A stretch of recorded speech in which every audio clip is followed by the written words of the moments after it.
మీరు ఇలా రండి. ఇలా వచ్చి కూర్చోండి. కూర్చోండి. మేడం పక్కన కూర్చోండి.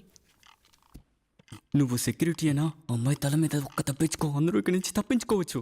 ఊరుకో అయ్యా, నన్ను పట్టుకుంటారు. సెక్యూరిటీ గారు రండి. దొరికేవా? వెళ్ళు వెళ్ళు, కరెక్ట్ ఇవ్వు. అదెందుకు మనకి, త్వరగా వెళ్ళు. ఏయ్, నీ ప్రాబ్లం ఏంటి? భయం వేసిందా? రండి. నాకు 62 ఏళ్ళు అవుతుంది మేడం. నా వల్ల నడవడం కూడా కాదు మేడం. నేను మిమ్మల్ని ఏం చేయగలను మేడం? కూర్చోండి సార్. బాగా వినండి. మేడమే మీ భార్య. మీకు తెలియకుండా ఈయనతో 3 సంవత్సరాలుగా అక్రమ సంబంధం సాగిస్తోంది. న్యాయం అడగడానికి చెప్పేదంతా సత్యం ప్రోగ్రాంకి మీరు వచ్చారు.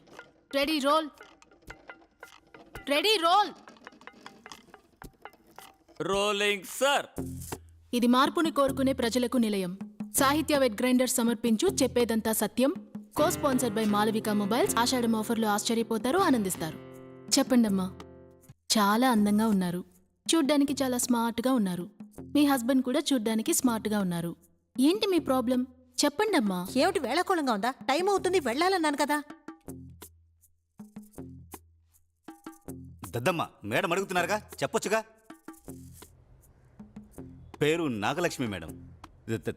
తన్ని తెల్ల తోలు చూసి పెళ్లి చేస్తున్నాడు మేడం. ఎందుకు పనికిరాదు మేడం. జెరాక్స్ కొట్లో పనిచేసేది మేడం. అక్కడే మేడం ఈ కుక్క ఆ కుక్కను చూసింది. 3 నెలలకు ముందు మొబైల్ రిపేర్ ఇచ్చేందుకు వెళ్ళేప్పుడే నేను మెసేజ్ చూశాను మేడం. పనికి మాలింది ఎలాంటి మెసేజ్లు పెట్టిందో తెలుసా మేడం? ఏంటమ్మా ఇది? ఇంత మంచి భర్తుండగా మీరు నా గురించి ఇక్కడ మాట్లాడడానికి ఎవరికి రైట్స్ లేవు. కోప్పడకండి. మీ తరపున న్యాయం అడిగినప్పుడు మాత్రం మీరు మాట్లాడితే చాలు. మీరు చెప్పండి సార్, తర్వాత ఏమైంది? ఏమైందంటే తను వద్దు మేడం, నాకు వద్దు మేడం, విడాకులు చేయండి మేడం. తను రోడ్లో భిక్ష మెత్తుకునే బుద్ధి వస్తుంది. ఉండండి సార్. సంతోషంగా ఉన్న కుటుంబంలో ఎందుకు సార్ నిప్పులు పోశారు? ఒక చోటే పని చేసాం, లిమిట్ గా ఊరికే మెలిగాం మేడం. ఏంట్రా లిమిట్ గా మీరు ఊరుకోండి సార్. నాగలక్ష్మి, మిమ్మల్నే అడుగుతున్నాను, లిమిట్ తోనే మెలిగారా? అయ్యో భగవంతుడా, నాకేమీ అర్థం కావడం లేదు. మీరు మాట మార్చకండి, మాకంతా తెలుసు. పోయిన నెలగా అబోర్షన్ చేసుకున్నారు. అబార్షణ మేడం, ఇవన్నీ నాకేమీ తెలియదు మేడం. నోరు సార్, సార్, తెరిచి చెప్పవే. కొట్టకండి సార్. ఎంత పెద్ద తప్పు చేసినా ఆడదాన్ని చేయి చాచి కొట్టకూడదు సార్. ఏంటి గుడ్లప్పగించి చూస్తున్నారు? దేవుడి మీద ఒట్టమ్మా, నాకు అబార్షన్కి ఎటువంటి సంబంధం లేదమ్మా. ఏంటో చెప్తున్నాడు అతను. ఇతను కూడా కదా, ఎంతమందే పద్ధతిగా కుటుంబం చేసుకుంటామని పెళ్లి చేసుకుంటే అవును, కొట్టకండి సార్. ఊరుకోండి సార్. నేను ఆయన ప్రాణం ఇచ్చి మాట్లాడుతుంటే ఈ ఆడది ఒక్క మాట కూడా మాట్లాడట్లేదు. మేడం వద్దు మేడం, ఇదంతా సెట్ అవ్వదు మేడం, విడాకులు తొందరపడి ఏది చేయలేం సార్. నాగలక్ష్మి, నువ్వేం చెప్పాలనుకుంటున్నావో చెప్పు. అయ్యో, నేను చేసింది. పాపమ్మా, మేడం క్లాత్ ఇవ్వు.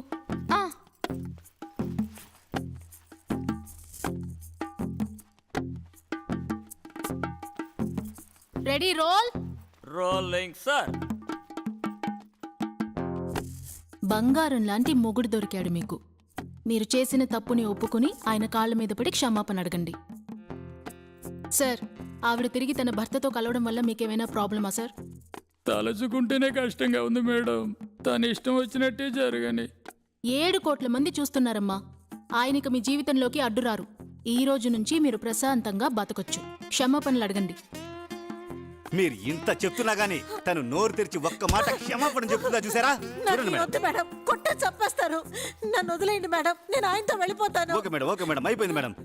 ఏమయ్యా నువ్వు తీసుకెళ్ళిపోయా? ఏంటయ్యా అన్నిసార్లు ఆమెను ఇష్టం వచ్చి కొడుతున్నావు? ఆమె నా గురించి ఎంత బాధపడుతున్నారు మేడం. ఎప్పుడైతే ఆమె అలా నిర్ణయించుకున్నారో ఇక మీదట నాకు ఆమెకు నేనే. ఇక ఆమె లేకుండా నాకు ఏమీ లేదు మేడం. ఇప్పుడే కట్టిన బట్టలను కూడా వదిలేసి అలా వచ్చేయమనండి మేడం. ఆమె షూటింగ్ వెళ్ళినా సరే, ఇంకెక్కడికైనా వెళ్ళినా సరే, ఆమెకు భోజనం, జ్యూసు, టచ్ అప్ అంతా నేనే చూసుకుంటాను మేడం. రామ్మ శోభ, రా, ఇలా వచ్చి సోఫాలో కూర్చో. రా రా రా.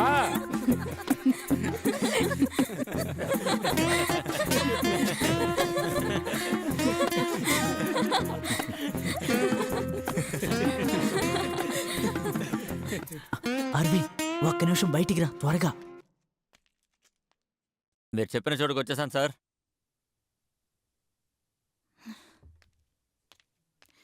పోలీసులు వచ్చారు. ఇప్పుడు ఏం చేయాలి? ఏం అర్థం కావట్లేదు. సుభాష్, ఆ వైన్ షాప్ నంబర్ నీ దగ్గరుందా? హలో స్టూడియో నుంచి మాట్లాడు. సార్, ఇన్స్పెక్టర్ సార్, స్టూడియో నుంచి ఓ అమ్మాయి మాట్లాడుతుంది సార్. హలో, ఎవరు లోపల? స్టూడియో తలుపు తెరుస్తారా? ఫోర్స్ లోపలికి రావాలా? 20 మంది ఉన్నారు లోపల, గన్ పాయింట్ లో. సినిమాల్లో పోలీసులాగా బ్యాక్ డోర్ లోంచి వచ్చి తలుపులు బద్దలు కొట్టడం, కిటికీలు విరగొట్టడం, ఇలాగాని అటాక్ చేయాలని చూస్తే ఇక్కడ ఒక్కొక్కరుగా చనిపోతారు. మాట్లాడకండి. సార్ ఐజీ లైన్లో ఉన్నారు సార్. అయ్యా, ఇన్స్పెక్టర్ గారి దగ్గరికి వెళ్ళావా? లేదు సార్. వాటికి అందరూ వెళ్ళిపోయారు సార్. సీఎంబీఏకి ఇన్ఫార్మ్ చేయమని చెప్పాను కదా. కోర్టుకు పెట్రోల్ వెళ్ళింది, వెంటనే ఇన్ఫార్మ్ చేయండి.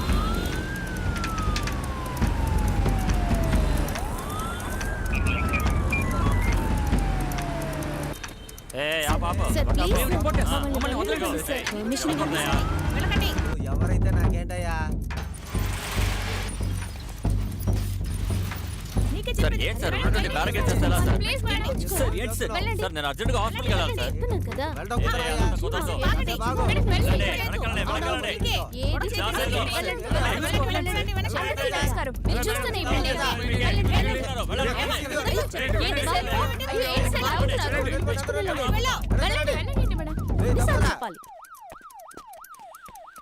వెనక బ్యారికాడ్ ని దాటి ఎవరిని లోపల వదలకండి. ఆ బిల్డింగ్ మేడం. అడిగాను, తెచ్చారా?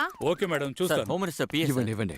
సార్ వెంటనే పెద్దవాళ్ళు ఎవరితోనైనా మాట్లాడాలి సార్. ప్రాబ్లం ఏంటంటే కన్సర్న్ దిస్ ఇష్యూ సెంట్రల్ నుంచి అందరూ అడుగుతున్నారు సార్ దీని గురించి. They are suspecting 20 people inside sir. Tackle చేయడం తెలియకుండా ఏదైనా క్యాషువాలిటీస్ అయితే సమస్య పెద్దదవుతుంది sir. Minister spoke commissioner C Shakeel Wahab IPS ఎన్ఎస్డిలో ఆయన 6 సంవత్సరాలుగా పనిచేస్తున్నారు. 1999 బీజీటీ క్యాంప్ టెర్రరిస్ట్ మ్యాటర్ ఆయనే డీల్ చేశారు సార్. ఆయనే సార్ కోర్ టీంలో ఉన్నారు. సరే సార్, మీరు కూడా ఒకసారి మాట్లాడతాను సార్. నేను మీ ప్రదేశాన్ని మాట్లాడుతున్నాను. ఎన్డీటీవీ తీవ్రవాదుల దగ్గర నుంచి ఇప్పుడే టెలిఫోన్ కాల్ వచ్చింది. 3, 2, 1.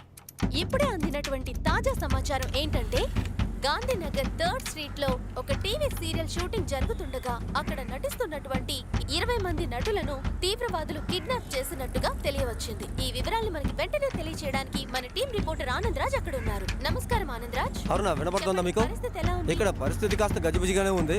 లోపల బందీలుగా ఉన్న వాళ్ళ గురించిన వివరాలు తెలియగానే అందరూ కాస్త అటు ఇటుగా ఉన్నారు. అరుణ, ఒక ముఖ్యమైన సంఘటన. ఇదిగో ఇక్కడ ప్రభుత్వ వాహనం ఒకటి వస్తోంది. అందులో ప్రభుత్వ అధికారి ఒకరు ఉన్నారు. ఆయన బయటికి రాగానే మనకు కొన్ని వివరాలు చెప్పొచ్చని అనుకుంటున్నాను. మరికొన్ని వివరాలు తెలుసుకోవడానికి మీరు ఇలాగే చూస్తూ ఉండండి. అరే ఆగండమ్మా, చెప్పేది మీకే. ఎన్నిసార్లు చెప్పాలి?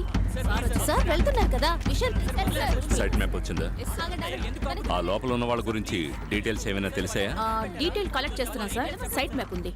18 మందిలో 8 మంది డీటెయిల్స్ దొరికాయి సార్. డైరెక్ట్ బాలాజీ, ఆర్టిస్ట్ శోభా పార్థసారథి లోపల ఉన్నారు సార్. మిగతా వాళ్ళవి కలెక్ట్ చేస్తున్నాం సార్. ఆ షో డైరెక్టర్ శోభా పార్థసారథి లోపల బంధించి ఉన్నారు. బంధించబడి ఉన్న కుటుంబం వాళ్ళతోనే మనం ఆ మాట్లాడబోతున్నాం. స్టూడియో వెనకాలే సార్ మా ఇల్లు. పెద్ద సౌండ్ వచ్చింది. నిర్భయ మేడం కి ఇన్ఫార్మ్ చేస్తాను.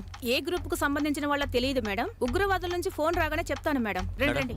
మేడం, నిర్భయ, నాకు తెలుస్తుంది దీంట్లో ఏదో టెర్రరిజం ఆర్గనైజేషన్ ఉందని. ఈస్టర్న్ గ్రూప్ ఉండే చాయిస్ ఉంది. షకీల్దా ఉన్నారే, నేను ఆయనతో మాట్లాడతా. Sir Nirbhaya madam from Delhi. Yes ma'am, నేను ఇప్పుడే ఇక్కడికి వచ్చాను ma'am. I let you know. Thank you. ఆ నెంబర్కి కాల్ చేయండి. అలాగే సార్. అరవి, ఫోన్ ఎత్తి ఏదో ఒకటి మాట్లాడు. హలో, మీరెవరు, ఏం పేరు, ఏ ఆర్గనైజేషన్, ఇవన్నీ అడగడం లేదు. లోపల ఉన్న వాళ్ళు సేఫ్ గా ఉన్నారో లేదో మాకు తెలియాలి. ఎంతమంది చనిపోయారు, ఎంతమంది ప్రాణాలతో ఉన్నారు? So much of commotion, too many gun shots. 20 మంది సేఫ్ గానే ఉన్నారు సార్. ఎలా నమ్మమంటారు? సరే, మీరెవరు, ఏ గ్రూప్, మీ డిమాండ్స్ ఏంటి? మీరు ఇవన్నీ చెప్తేనే నేను గవర్నమెంట్ తో మాట్లాడతాను. Do you have any demands? ఎందుకు వీళ్ళంతా ఇక్కడ గుంపుగా చేరారు? Death sir. ఇక్కడ ఇంతమంది ఉంటే బిల్డింగ్ లోపల ఉన్న వాళ్ళ మీద ఎలా కాన్సన్ట్రేట్ చేయగలరు? ముందు వీళ్ళని క్లియర్ చేయండి.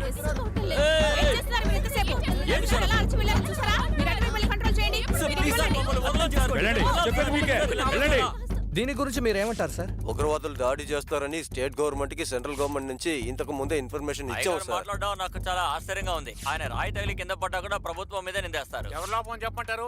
ఎవరి లోపం చెప్పమంటారు? సార్ అసలు అన్ని ఏం సార్ ఇలా మాట్లాడతారు? ఏదో లోపం చెప్తూ ఉంటారు. ఎవరి మీద? లోపల ఉన్న మన బ్రోస్ అందరూ సెక్యూర్ గా ఉన్నారని మనం అనుకుంటున్నప్పుడు మన తెలుగు సినిమా హీరోస్ లాగా ఎవరైనా దూసుకుంటూ లోపలికి వెళ్ళి కాపాడరా అని మీరు అడుగుతున్నది నాకు వినపడుతోంది. ఇప్పుడు ఇదిగో మీకోసం ఈ పాట. అసలు మనం ఎలాంటి సమాజంలో జీవిస్తున్నాం సార్? ప్రతిదానికి హింస, దారుణాలు.